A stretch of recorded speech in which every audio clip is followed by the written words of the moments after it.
Io introdurrei velocemente, passerei la parola a Emilio Cozzi, che spero che sia qui con noi. Eccolo Emilio, che mi aiuta a introdurre, intanto quindi entriamo negli spazi di comunicazione ancora, in una maniera, con un taglio diverso e un racconto diverso, quindi Emilio gli chiedo di essere qui, di darmi un po' un contributo e un aiuto per lanciare l'intervento di Keiichi Matsuda. Keiichi Matsuda. 10 giusti, no?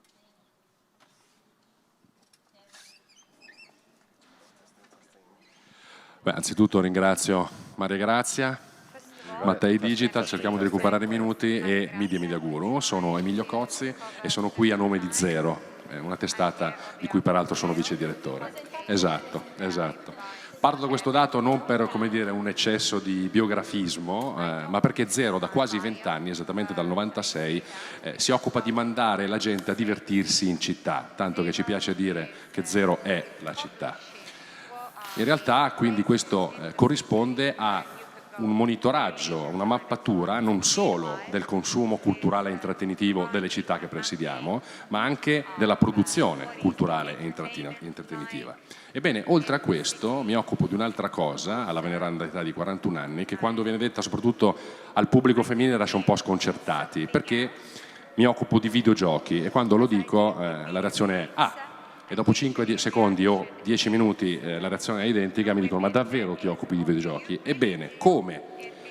L'occuparsi di mondi irreali, di mondi virtuali, di cose che non esistono, si concili con la concretezza della mappatura di Zero, di cui parlavo prima, è un po' quello che tenterò di spiegare nei prossimi 7 minuti, per lasciando la parola poi a chi di questo settore presidia davvero, come appunto un guru. 5 minuti.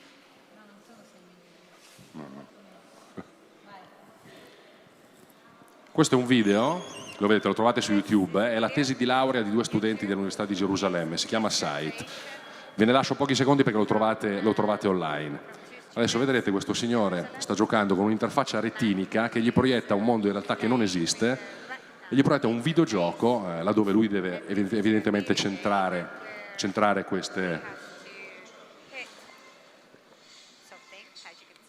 questi target. Benissimo. Quanto questo sia fantascientifico in realtà è evidente già da questa slide. Questa è una schermata di un gioco, di un videogioco che trovate anche freemium, cioè non a pagamento sui vostri iPad, ha venduto 33 milioni di copie nella versione appunto in vendita. Lo scopo di questo gioco, che si intitola Plug Inc., è profilare un virus o un batterio in modo tale che si diffonda per tutta la Terra, vedete evidentemente, e distrugga l'umanità. Molto carino, molto inquietante, se non fosse che il suo ideatore, si chiama James Vaughan, fu invitato 2 anni fa, questo è un gioco del 2012, a tenere una serie di lecture ai CDC di Atlanta, l'omologo banalmente del nostro Ministero della Salute, perché il modello matematico che presiede la diffusione del virus in game è altamente verosimile. Voi capite che in questi anni questa cosa è piuttosto attuale. Non solo, il gioco da quel punto di vista è stato quindi utilizzato per diffondere la sensibilità e la profilassi anti-ebola tra chi lo usava. Non solo, in più è stato inserito una dinamica in-game, cioè durante il gioco, attraverso la quale voi potete fare una donazione alla Croce Rossa. Lo stesso, diciamo, scavallamento, perché di questo parliamo, è evidente in questo secondo caso. Questo è un video che trovate adesso esposto al Mart di Rovereto per la commemorazione della Prima Guerra Mondiale. Vedete una sala a destra di questi marine che stanno addestrandosi e l'ambiente virtuale a sinistra che stanno usando per addestrarsi. Piccolo dettaglio, questo a sinistra si chiama Virtual Battle Space 2, è prodotto da una casa che fa videogiochi di guerra. È un ambiente simulativo, altamente realistico, che loro possono usare anche in separata sede. La cosa diventerà ancora più potente a breve nelle vostre case, come si dice, perché questo attrezzo, che si chiama Oculus Rift, che arriverà nel primo quadrimestre del 2016, diffuso da Facebook, da tutte le parti, permette già ora di visualizzare un ambiente immersivo, un ambiente a 360 gradi che non esiste, e viaggiarci da casa vostra. Tenendo in testa questa maschera da sub, voi potete andare in un altrove che in realtà attorno a voi non esiste. Già, come vedete, ce ne sono versioni molto alla moda per poter godere di passerelle e di backstage, questo è stato annunciato la settimana scorsa, è tutto vero, di backstage e passerelle, stando lontani evidentemente dalla sfilata. La cosa diventa un pochino meno spiritosa quando vedete che nell'NHL, nell'hockey, già un mese fa c'è una telecamera, che è questa cosa nera che vedete, veniva utilizzata per riprendere a 360 gradi la partita, in modo tale che voi con Oculus Rift, con quel visore a casa, poteste vedere la partita o accanto al portiere, o in panchina con gli altri giocatori che sentivate parlare, o da qualsiasi punto voleste vedere la partita nell'arena.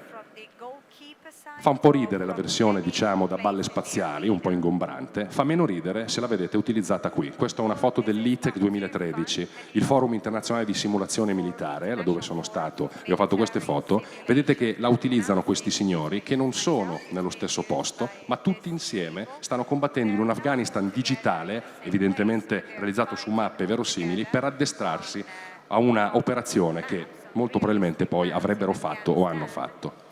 Fa ancora meno ridere quando vi rendete conto che le interfacce sia hardware che software che video che utilizzano i piloti di droni, i velivoli ormai li conosciamo tutti senza pilota, non sono simili a quelle dei videogiochi, ma sono identiche. Questa non è una schermata di un pilota, non è una schermata di puntamento di un bombardiere, è una schermata di un videogioco uscito l'anno scorso. Sono identiche. Ergo bisognerebbe passare, come dire, partire dall'inizio e capire perché. Perché il videogioco nasce in ambiente militare. Questa è una foto del 58, questo è il primo videogioco della storia. Lo vedete qui a destra, è un oscilloscopio modificato che riproduce dalla visuale, diciamo, laterale un campo da tennis con una pallina che voi dovevate mandare da questa parte o dall'altra della rete.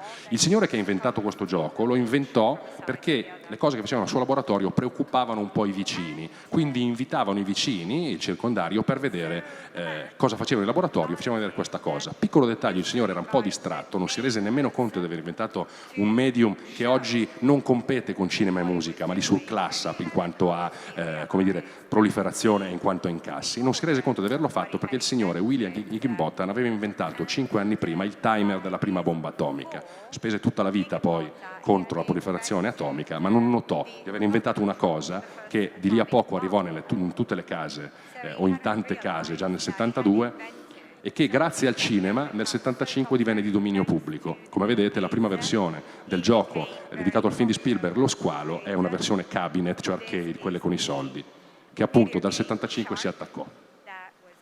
La cosa fu talmente, l'impatto fu talmente dirompente che 30 anni dopo successe il contrario, è il cinema che va dal videogioco, prestando, come dire, le forme piuttosto reali dei propri protagonisti a interpretare invece personaggi famosissimi nell'ambiente e nella storia videoludica. Qua vedete Lara Croft di Tomb Raider.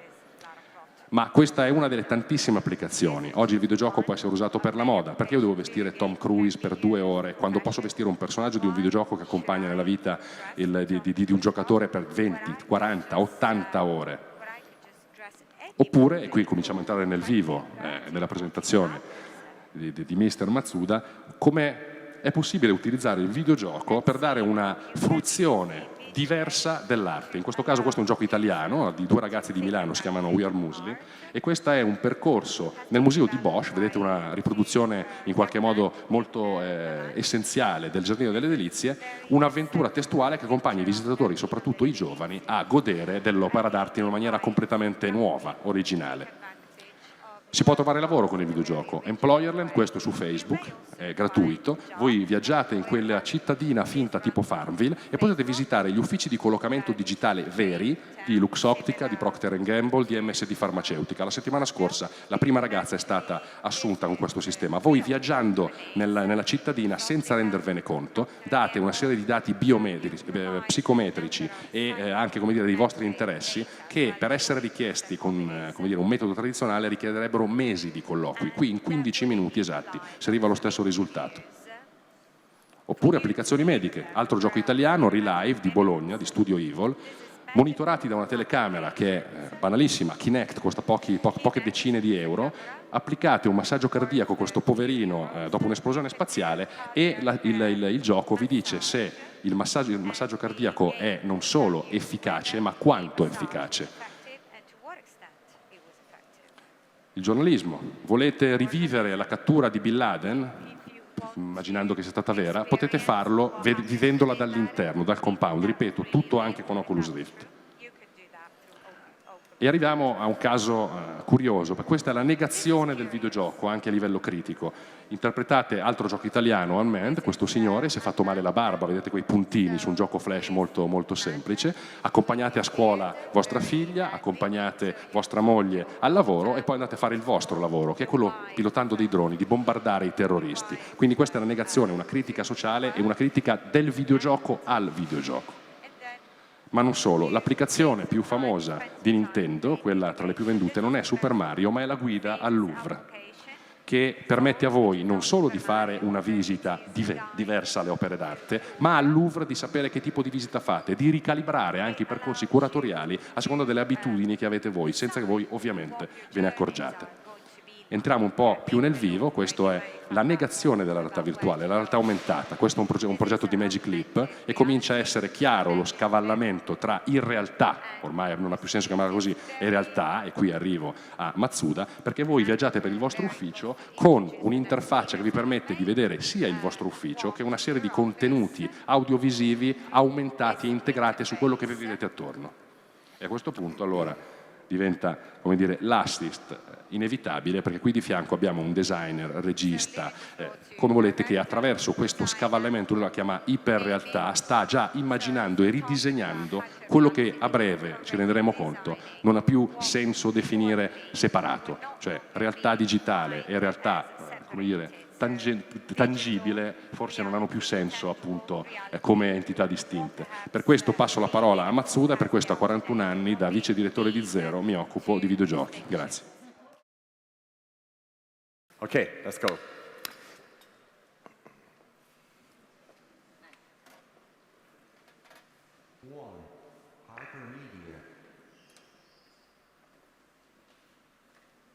Upgrade.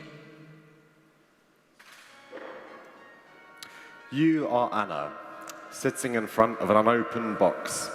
Your new device has arrived and you savor the moment. You carefully open the packaging and put it on. It feels so light compared to your old device, and you wonder how you've managed to put up with those clunky monstrosities for so long. Turning it on, the room becomes alive with data.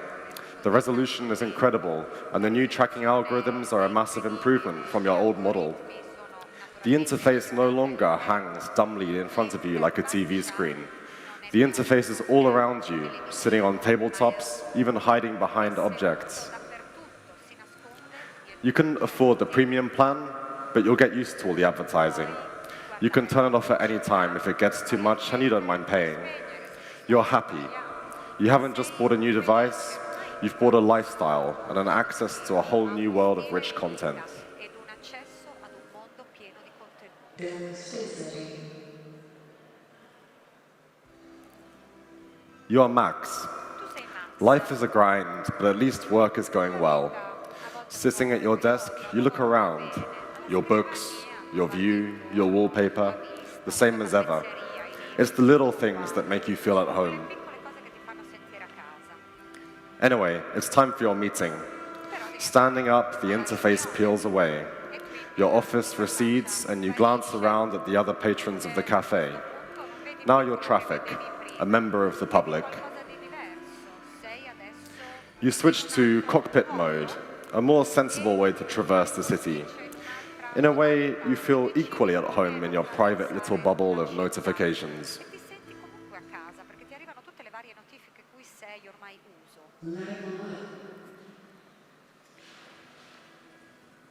You are Juliana, a project manager. On the bus, you play games. Your work is a game too, with gold stars, levels, targets, high scores.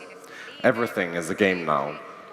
When you win, you can get vouchers for free coffee and hair treatments, but those are just the icing on the cake.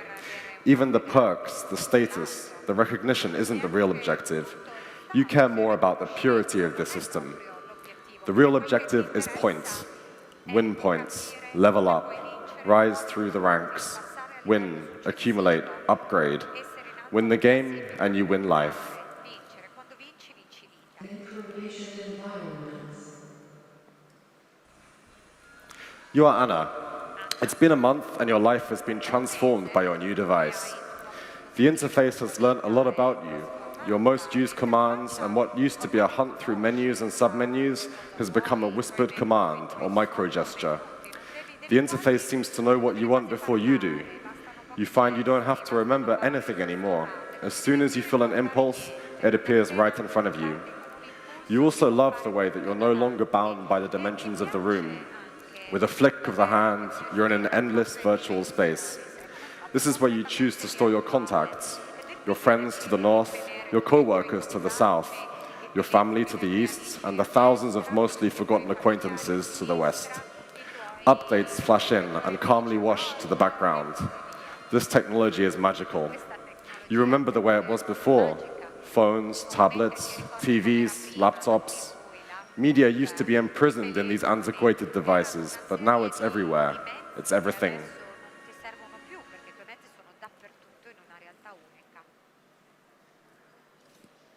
Two, hide herself. Narrowcasting. You are Nikki. An outsider from birth, you hate the way the interface makes you change your behavior in order to use it. Voice recognition doesn't understand your slang. You didn't think that the interface's predictive AI was very good at first, but gradually it's become more accurate in understanding what you want to do. You ask yourself, has it changed to fit me, or have I changed to fit it?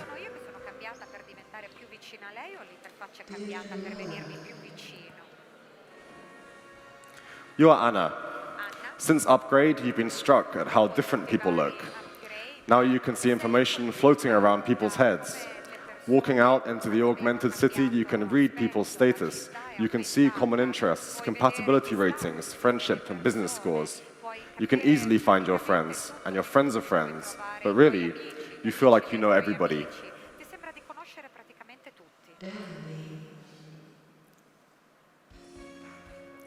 You are Kara, a style icon and local it girl.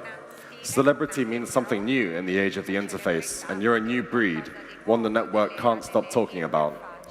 Thousands of people watch your feed, and brands are lining up to get you to eat at their restaurants, to wear their clothes, to display their logos. You've just been sent a beautiful new bag, handmade from synthetic leather. The bag comes with an app that displays its contents through the interface. All your clothes are like this. They have both a physical and a virtual presence. You buy virtual accessories in the thriving virtual world markets and wear them in the augmented city.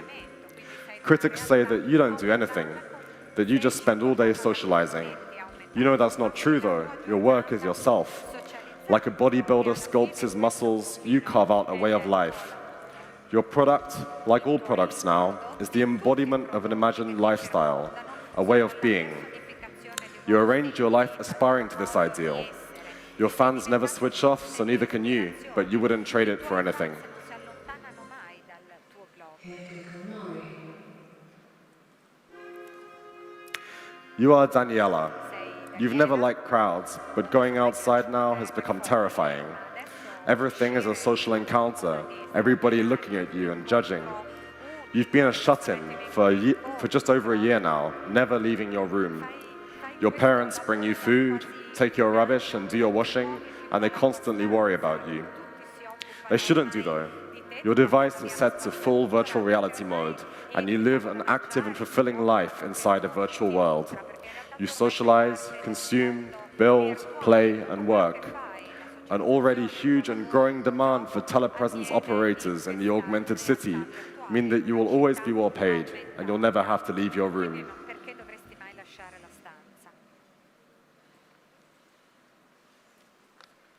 Three, hide her city.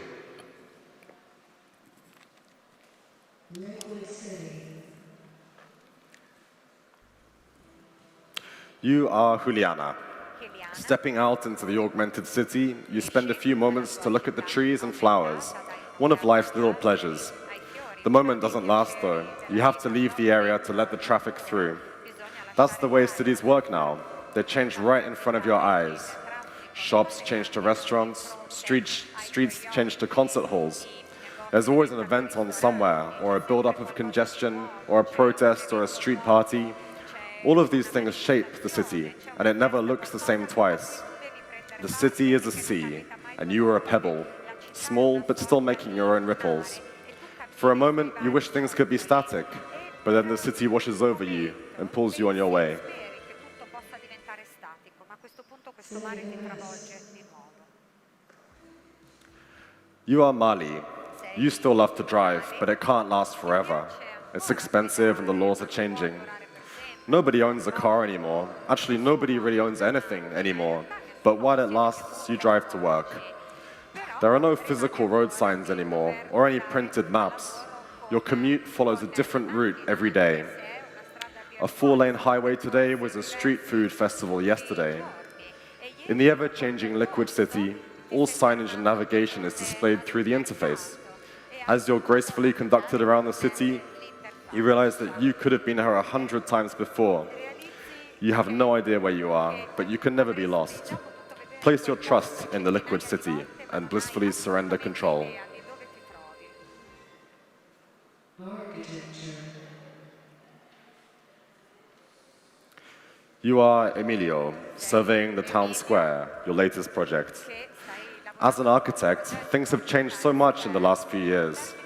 The ancient and noble profession has been dismantled. Most of the new buildings are now just sheds, boring grey boxes waiting to be virtually decorated. The last traditional architects work for the super rich. For everybody else, it makes much more sense to hire designers to construct virtual envelope for your physical structures. That's you. Your official job title is now experienced designer. You find it a bit demeaning, but you can't deny the opportunities that augmented architecture has brought. Your designs don't need to support themselves, and they're outside the laws of gravity. Material cost is non-existent. Spaces can animate, react, and grow. The only regulations are those set by the networks, defining maximum sizes and health and safety.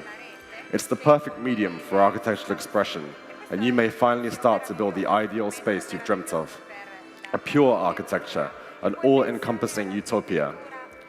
There are still hurdles to overcome though. Competing networks are building their own versions of the square, and the ugly augmentations of neighboring buildings keep creeping into your peripheral vision.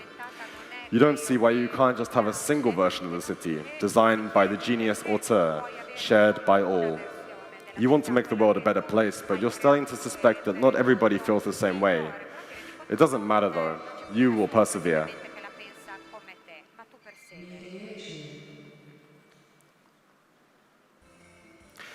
You are Juliana. You're trying to remember the world as it was. You power down your device, refocus, and adjust to the muted colors. Surrounded by barcodes, markers, and calibration boards, you realize that the physical environment no longer speaks to you, and you can no longer read the city without the interface. The real world no longer constitutes reality. You're blind without the interface. The unaugmented world makes you feel nervous in its blandness and dumbness. You feel grateful that the interface allows you to escape the ugly and mundane architecture of your town. You wake your device and breathe a sigh of relief as the data rushes back in. What at first seemed like an oversaturation of information has quickly become familiar, even beautiful, a kind of digital baroque. Some people you know set the augmentation low, but you don't want to miss out on anything. You want to see it all.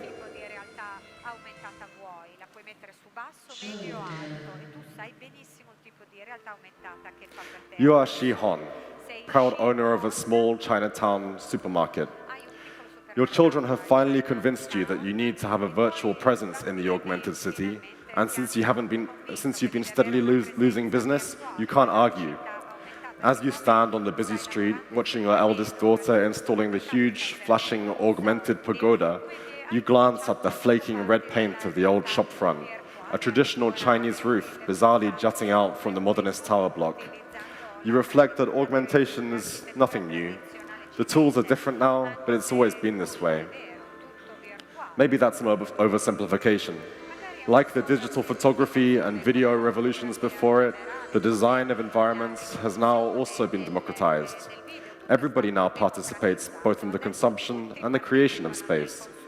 The augmented city is truly a spatial expression of the people who live in it.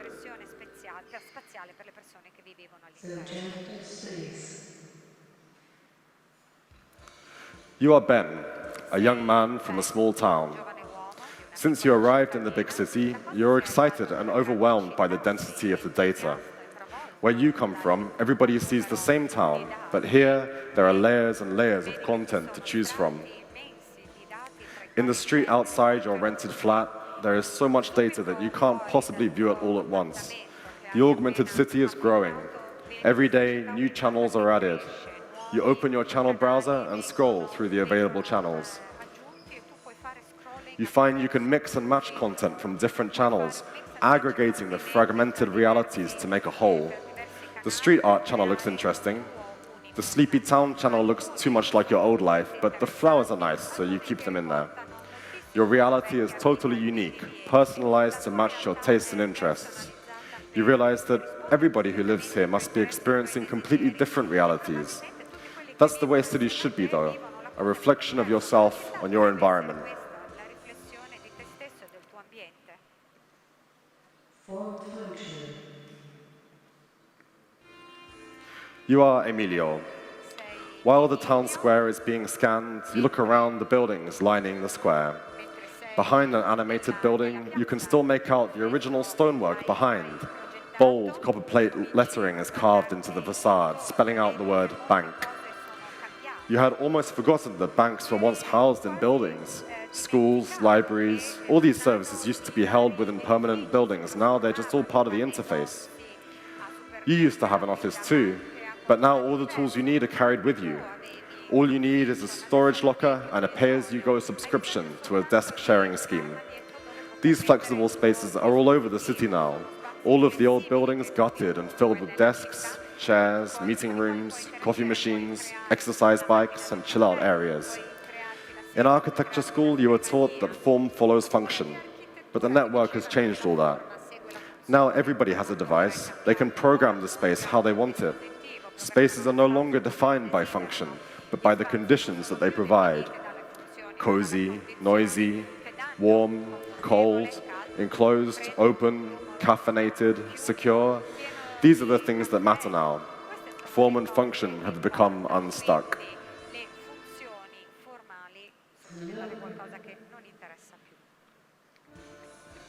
You are Ben.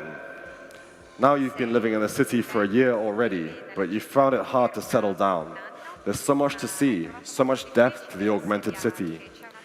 Most people choose their favorite channels and never touch the channel browser again. Or they use a recommendation service to show them the most popular channels. For a while, you tried this. You saw a lot of sponsored content, shop fronts, sometimes whole streets made over as gleaming palaces or animated jungles to promote some energy drink or body spray. They were beautifully, professionally designed, but you couldn't take it. You grew sick of companies trying to sell you lifestyles, telling you how you should live, hawking utopias. Who do they think you are? Your life is messy, dark, and complicated. You want to peel back the layers of the city, see every detail. It can take days to see all the different layers of a single street, and when you come back later, there are always new layers. You used to think that an ideal reality was one that reflected you, but now you see that that worldview was too narrow. You've rejected the idea of one reality and embraced the multitude. Every day you wander through the city, a perpetual tourist, lost in data.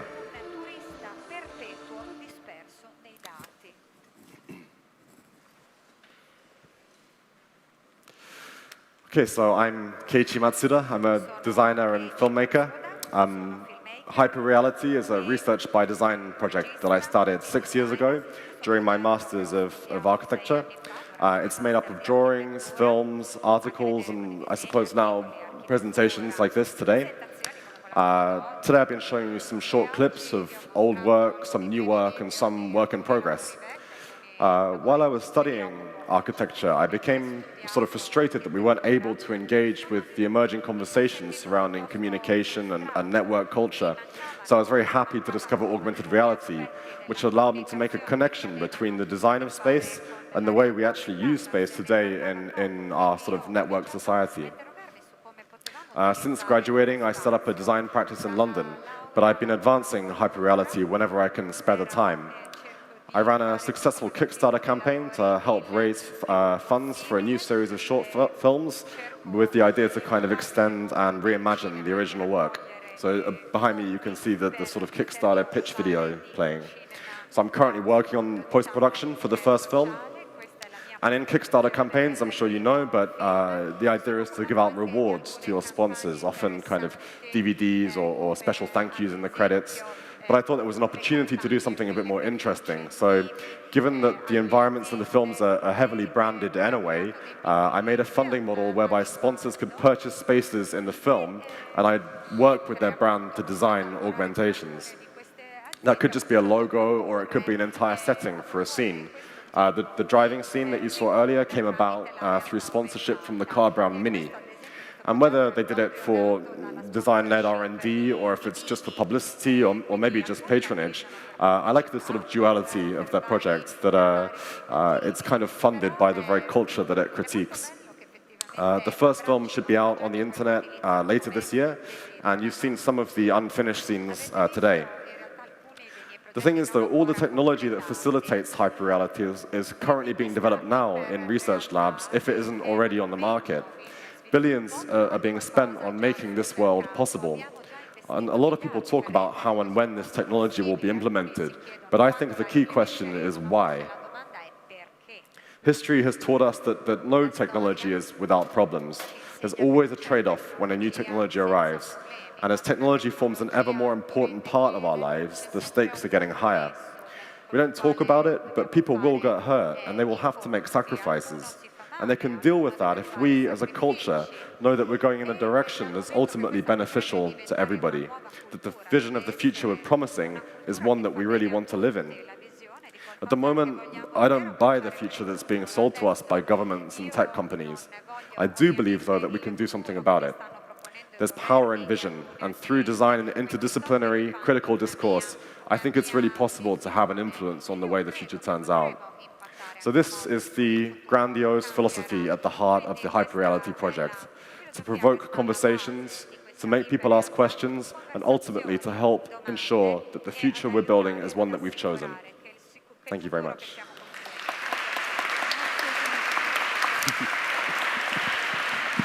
Grazie.